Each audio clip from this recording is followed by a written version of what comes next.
여러분, 오늘은 1학년 처음 배우는 단원인 다항식에 대해서 공부를 할 텐데요. 이 다항식에서는 어떤 공부를 하는 것인지 살펴보도록 하겠습니다. 여기 맨 앞에 내용들을 보시면 여기 페이지 여러분들 보이시나요? 예.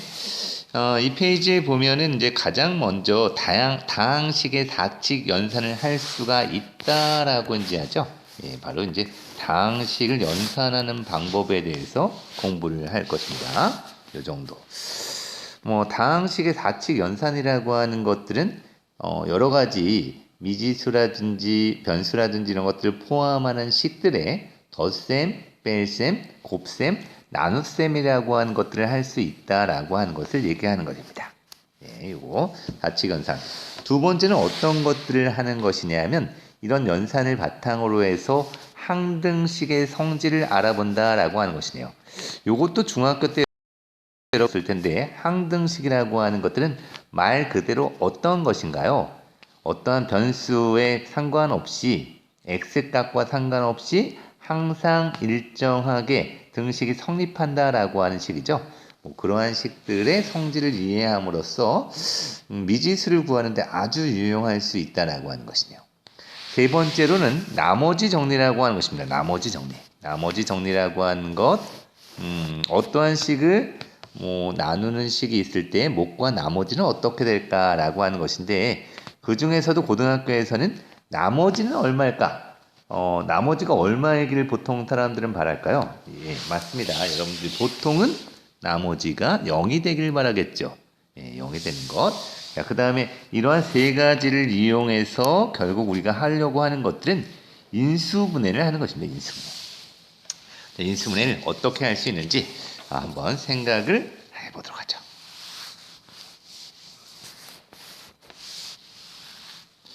그러면 중학교 때 어떤 내용들을 했는지 중학교 2학년 때 이러한 계산을 했었죠. 1번 2x 플러스 4 더하기 3x 마이너스 6이라고 하는 식을 어떻게 계산하는가. 여기에서 여러분들이 계산할 수 있는 것들은 어떻게 하는 것이냐면 같은 종류끼리 계산한다라고 하는 것이죠. 즉 이런 것들을 좀 고상한 말로 표현하자면 동류항끼리 계산한다라고 하는 것인데요. 동류항이라고 하는 건 어떤 것일까요? 여기에선 2x라고 하는 것과 3x라고 하는 것들이 같이 계산될 수 있는 동류항이죠. 그 다음은 4와 마이너스 6이라고 하는 건 상수, 같이 계산될 수 있는 상수이기 때문에 같은 류끼리 묶어서 2x와 3x를 더하면 5x가 되고 그 다음에 상수 4와 마이너스 6이라고 하는 걸 더했을 때 마이너스 2가 되는 즉 5x 마이너스 2라고 하는 식으로 계산된다라고 하는 것입니다. 이런 것들은 유독 덧셈에서 뺄셈에서만 되는 것이 아니라 중학교 2학년 때도 배우셨지만 이러한 계산 나눗셈이나 곱셈에서도 가능한 것이죠. 주어진 식이라고 하는 것들은 동류항끼리 계산하기 위해서 상수 부분을 계산하면 24 A가 몇 개 있다? 그렇죠. A가 6개 있는 것. 이것을 3A 제곱이라고 하는 걸로 나누는 것인데요. 또한 여기 동류항끼리 계산하는 것이죠. 3과 24라고 하는 것들이 상수 부분이니까 나누어서 8. 그 다음 A라고 하는 A가 6개 곱하여진 것과 A가 2개 곱하여진 것들을 계산하면 A가 4개 있다. 이렇게 해가지고 상수 부분과 A가 있는 A의 거듭 제곱으로 표현되는 것들을 계산하는 것이 되겠죠. 네. 자, 세 번째 중학교의 곱셈 공식 잘 기억하시죠, 여러분들? 특별히 두 번째 식은 잘 기억하셔야 되는데 제일 많이 나오는 것이니까요. A 플러스 B 마이너스 A 마이너스 B라고 하는 것은 A 제곱 마이너스 B가 된다. 이런 것들은 죽었다나 깨어나도 이제 꼭 알아두셔야 되는 것이다. 라고 하는 것이네요. 자, 중학교 때 벌써 어떤 것들을 내림차순으로 정리하라 아니면 오름차순으로 정리하라 라고 하는 정도는 여러분들이 배우셨을 거라고 믿습니다. 자, 그러면 오늘은 이러한 x, y, 이러한 식들, x의 제곱 이러한 식을 포함하고 있는 다항식의 덧셈이라고 하는 것들은 어떻게 계산되는지 뺄셈이라고 하는 것들은 어떻게 계산할 수 있는지 12페이지에서 확인해 보도록 하죠.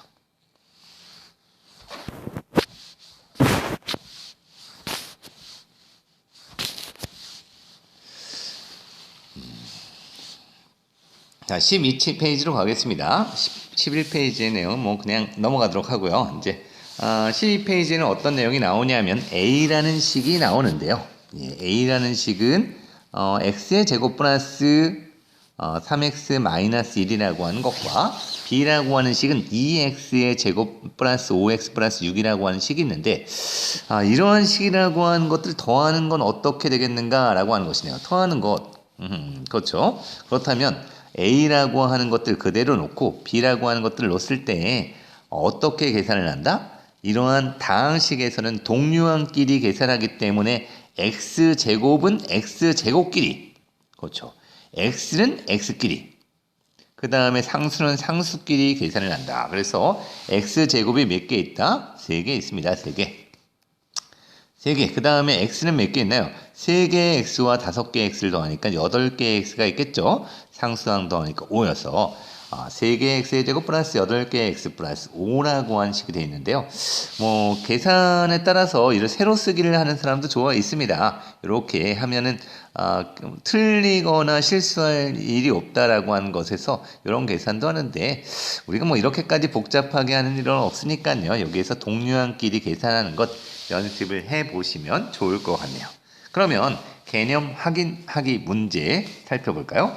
자, 개념 하기 문제 A식, B식이 있다. 이것을 빼면 어떻게 되나? 그러면 동류항끼리 계산했을 때 x제곱과 3x제곱을 빼주면 마이너스 2x제곱. 나머지는 6x 플러스 7이라고 하는 값이 계산될 수 있다라고 하는 것 확인할 수가 있겠죠. 네. 자, 세로 쓰기로 계산을 하셔도 되겠습니다. 근데 보통 여러분들이 배웠던 것처럼 이것을 나열할 때는 어떻게 한다? 차수가 높은 거에서 내림으로 내림차순으로 정리하는 것들이 일반적이겠죠. 그래서 제곱, 차수가 제일 높은 것 1차, 상수는 0차라고 보시면 되겠습니다. 이런 패턴에서는 그렇게 될 수 있겠죠. 자, 1번 문제도 한번 풀어볼까요? A의 2배를 하고 B에는 1배를 해서 계산을 더해주라 라고 했으니까 각각 A의 2배 하는 것들은 주어진 식에다가 2배를 하는 것이죠. 2x의 세제곱 플러스 x제곱 마이너스 1이니까 자, 요거에다가 B를 더하자. 마이너스 x의 세제곱 마이너스 x 플러스 3이라고 하는 거. 자, 요거 계산하면 어떻게 되나요? 요것은 2를 곱한다. 이게 분배 법칙에 의해서 이 세 개 다 곱해 주는 것이죠. 요 정도 충분히 가능합니다. 그러면 4x의 세제곱 플러스 2x의 제곱 마이너스 2라고 하는 것과 요거 아래에 있는 뒤에 있는 식 마이너스 x의 세제곱 마이너스 x 플러스 3. 이거 내림 쓰기를 했는데 좀 약간 그렇죠. 계산하니까. 그러면 x 세제곱 동류항끼리 계산하니까 3x의 제곱이고요. 여기에선 동류항이 없죠. 2x의 제곱 마이너스 x. 상수가 동류항이니까 플러스 1이라고 하는 이런 결과값이 나오겠다라고 하는 것이네요. 네, 이 정도는 뭐 여러분들이 뭐 2배하고 3배 하는 것들 계산할 수 있겠죠. 자, 그러면 2번 문제 한번 풀어보실까요? 네, 풀어보시니까 얼마가 됩니까? 좀 확인을 한번 이따가 계산을 해서 여러분들이 확인하는 시간도 갖도록 하겠습니다. 이걸 한번 쭉 계산을 해 보시면 되겠습니다. 자, 이렇게 이제 모든 그 식에서 우리가 알고 있는 실수체계에서는 자연수체계든 실수체계든 무리수체계든 앞으로 배울 허수체계든 어떤 것들이 성립하냐면 이렇게 순서를 바꾸어지는 교환법칙이라고 하는 게 성립하고요. 두 번째, 어디를 먼저 계산하든 상관없는 결합법칙이라고 하는 것들이 성립한다라고 하는 거죠. 이게 이제 여러분들이 걱정할 거 없이 순서 바꿔가면서 교환 법칙 해가면서 다 계산할 수 있다라고 하는 것입니다. 예, 그렇다면 이제 1번도 살펴보도록 할까요? 여기. 자, 그러면 A라는 식과 B라고 하는 식과 C라는 식이 있는데 이 식에서 어떻게 한다? 다음과 같은 식을 계산해 보라라고 하는 것이죠. 근데 여기에다가 이제 A 집어넣고 B 집어넣고 하면 좀 식이 복잡해지겠죠. 그러니까 어떻게 하는 것이냐면 교환 법칙과 결합 법칙을 이용해서 자, 이것을 좀 간단하게 나타내자. 왜냐면 A가 여러 번 나오니까. 그렇죠. A가 3개가 있고 여기서는 A를 빼는 것이니까 어떻게 간단히 됩니까? 그렇죠. 2A 마이너스 3B 마이너스 C라고 하는 식으로 간단히 된다라고 하는 걸 아시죠? 자, 뭐 간단히 이것도 간단한 건 아니죠. 그런데 이렇게 간단히 된 식에다가 주어진 내용들을 대입해서 정리하면 다음과 같은 식이 나올 수가 있다라고 하는 것입니다. 자, 요거 2번 문제를 통해서 계산할 수도 있을 것 같죠?